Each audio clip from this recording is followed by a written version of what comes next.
75तम one महोत्सव सप्ताह पालन अवसर में करंजिया ठारे उपखंड स्तरीय वन महोत्सव अनुष्ठित हो जायछि।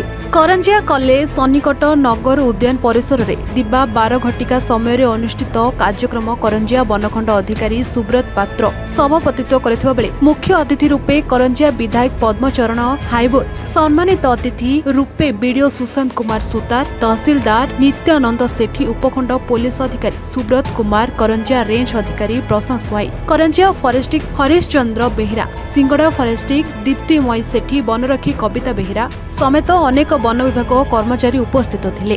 अतिथिंक द्वारा विभिन्न किम्स वृक्षरोपण करा जायतिला। कार्यक्रम रे मो करंजिया अनुष्ठान करंजिया कॉलेज रो स्वेच्छासेवी माने सहयोग करथिले। 75तम वन महोत्सव उपस्थित इलेक्ट्रॉनिक मीडिया बंधु मान सर्वप्रथम बहुत बहुत धन्यवाद।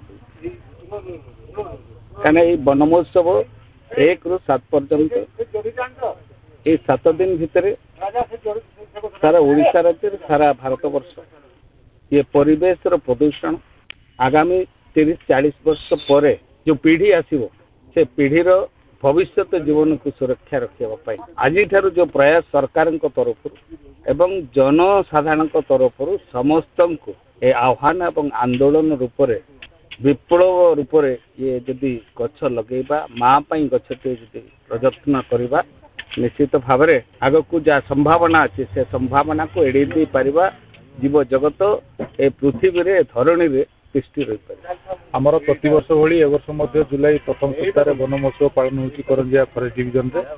ए वर्ष आमर 2 लाख रु ऊर्ध्व चारा रोपण करने व्यवस्था है 4 लाख रु ऊर्ध्व चारा अच्छी जोटा कि आम फ्री डिस्ट्रीब्यूशन करूँ करंजिया उपखंड में। ताल गछ 31,000 टार्गेट रखी 31,000 ताल गछ आम लगा व्यवस्था आम भावुँ ये वन महोत्सव लोक जनसचेतना वृद्धि हम आम प्रयास जारी।